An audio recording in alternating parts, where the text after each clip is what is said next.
Start करते हैं। आज का जो वीडियो है हमारा वो है प्राइमरी सेल और सेकेंडरी सेल का बीच का डिफरेंस क्या है। तो नॉर्मल लाइफ में हम लोग जो देखते हैं कि टॉर्च हो गया, रेडियोस हो गया, तो ये सब में हम लोग जो बैटरी यूज करते हैं उसको बेसिकली बैटरी ना बोल के सेल बोलते हैं, क्योंकि वो हमारा प्राइमरी सेल होता है। और जो हम इन्वर्टर से जो हम बैटरी से एसी में कन्वर्ट कर रहे हैं, तो वो जो बैटरी बड़ा सा लगा हुआ है that is called secondary cell. तो इस वीडियो में हम यही समझेंगे कि प्राइमरी सेल और सेकेंडरी सेल के बीच का मेन डिफरेंस क्या है। तो अगर इस चैनल पे जो भी नए बने हुए हैं इस चैनल को सब्सक्राइब कर ले और नोटिफिकेशंस पे ऑल बटन को क्लिक कर ले, ताकि हमारी वीडियो आप तक सब पहुंचती रहे। तो चलिए वीडियो स्टार्ट करते हैं।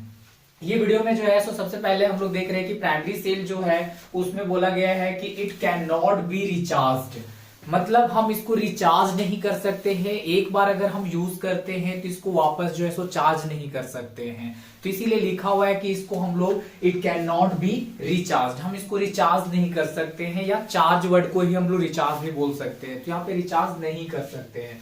और इसको लिखा है इट कैन बी रिचार्ज, वापस हम इसको जो है सो चार्ज कर सकते हैं, that is called recharge word. तो यहाँ पे ये मेन पहला डिफरेंस हो गया। सेकेंड डिफरेंस जो है वो बोला गया है कि ये जो प्राइमरी सेल है वो chemical energy is converted into electrical energy when current is drawn from it, मतलब कि जब हम टॉर्च में इस बैटरी को लगाते हैं और वहां से जब ये करंट निकलना स्टार्ट करता है तो उस टाइम पे क्या होता है कि उसके अंदर जो भी हमारा केमिकल एनर्जी होता है, बैटरी बेसिकली केमिकल एनर्जी पे चलती है, तो वो जो केमिकल एनर्जी है वो उस टाइम पे इलेक्ट्रिक एनर्जी में कन्वर्ट हो जा रहा है। तो ये प्राइमरी सेल का बात हो गया। सेकेंडरी सेल में क्या करते हैं, यहाँ पे दोनों इसमें हम लोग करते हैं, जैसे कि हम लोग उसको चार्ज भी करते हैं, डिस्चार्ज भी करते हैं। तो चार्जिंग के दौरान क्या होता है, during charging electrical energy converts into chemical energy, मतलब हम जब चार्ज कर रहे होते हैं तो बेसिक हमारा क्या होता है कि जो भी इलेक्ट्रिक एनर्जी होता है वो हमारा केमिकल एनर्जी में जा रहा है, उसके अंदर चार्ज होकर के स्टोर हो रहा है। लेकिन जब हम डिस्चार्ज करते हैं व्हाइल ड्यूरिंग डिस्चार्जिंग, तो डिस्चार्जिंग के दौरान क्या होता है कि chemical energy converts into electrical energy. उस टाइम पे क्या होता है कि जो भी उसके अंदर केमिकल एनर्जी होता है वो फिर वापस हमको इलेक्ट्रिक एनर्जी में मिल जाता है, इसीलिए वो उस टाइम पे वो डिस्चार्ज हो रहा होता है, हम उस टर्म को बोलते हैं डिस्चार्जिंग। नेक्स्ट थर्ड वन जो डिफरेंस है यहाँ पे प्राइमरी सेल का वो है it's internal energy is high. तो ऑब्वियस है कि आपका प्राइमरी सेल में जो होता है सारा केमिकल पे चल रहा होता है, तो वहां पे रेजिस्टेंस जो आयंस क्रिएट होता है वो बहुत ही ज्यादा हो जाता है, इसीलिए इसके अंदर का जो इंटरनल रेजिस्टेंस होता है या इंटरनल एनर्जी हम लोग बोल सकते हैं यहाँ पे वो हाई होता है, या एक तरह से हम लोग बोल सकते हैं एनर्जी स्टोर्ड है यहाँ पे। तो इसलिए हम यहाँ पे जो है सो सॉरी यहाँ पे मैंने एनर्जी लिख दिया है, यहाँ पे हमको क्या लिखना है, रेजिस्टेंस।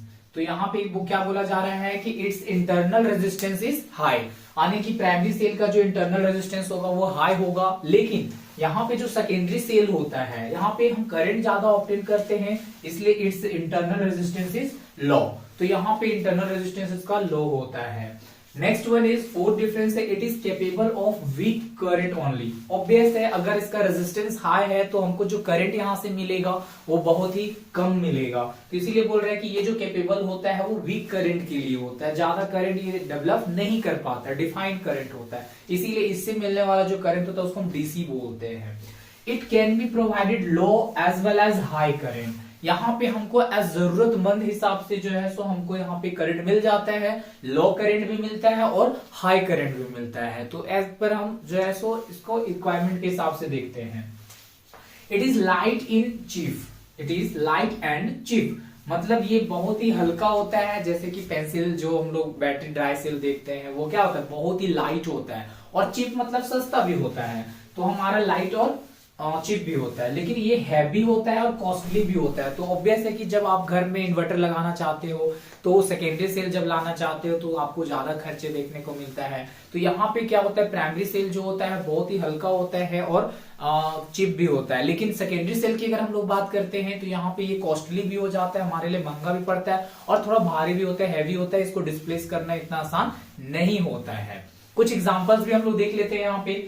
तो एग्जांपल्स है जैसे डैनियल सेल्स बोलते हैं हम लोग, ड्राई सेल बोलते हैं, सिंपल वोल्टिक सेल होता है, लेकलिंग सेल होता है। तो ये सब सारे एग्जांपल जो होता है वो प्राइमरी सेल का एग्जांपल हो गया।